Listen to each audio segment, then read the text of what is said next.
Span లో. Yes. Okay.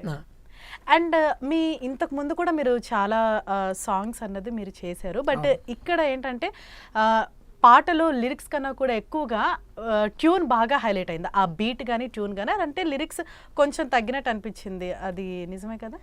Lyrics వచ్చేసి folk కాబట్టి మన ప్రతి ఒక్క జనాల నోట్లోనూ నానాలి పాట. సో ఆ పాట ఆ ట్యూన్కి తగ్గట్లు నేను లిరిక్స్ రాశాను. అండ్ నా వరకైతే లిరిక్స్ అయితే ఎక్కడ తగ్గలేదు యాక్చువల్లీ.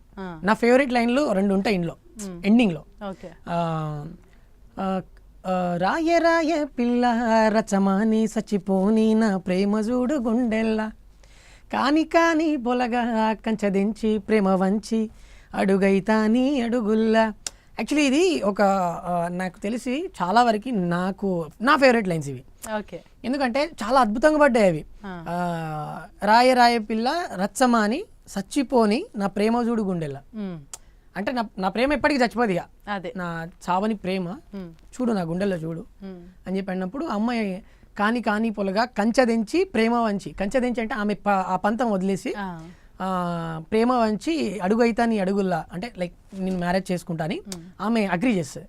లైక్ ఆ వర్డ్స్ నాకు నిజంగా హైలైట్ అనిపించింది, నాకు బాగా వచ్చింది అనిపించింది.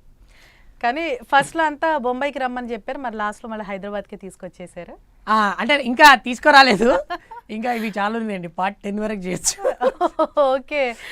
సో ఈ ప్రాసెస్ లో అక్కడ ఇక్కడికి తిరుగుతూ ఉంటారు అయితే. ఓకే. సో ఇంతకు ముందు మీరు అసలు ఎన్ని సాంగ్స్ చేశారు ఇప్పటి వరకు? ఇప్పటికీ అంటే లైక్ రిలీజ్ అయినవి ఒక 30 ఉంటాయండి. అండ్ రిలీజ్ కావాల్సినవి ఇంకొక 10-15 ఉన్నాయి. ఓకే. ఇంకా రిలీజ్ కావాల్సినవి. అండ్ నాది లిఖిత కాంబినేషన్ లోనే ఒక 5 పాటలు రెడీగా ఉన్నాయి రిలీజ్ కావడానికి. సో అవన్నీ ఆల్రెడీ రెడీ అయిపోయి రెడీ రిలీజ్ ఒకటే వేరే ఛానల్స్ ఓకే ఉంటారు కదా, బ్రో మా ఛానల్లో చేయాలి, మా ఛానల్ చేయాలి.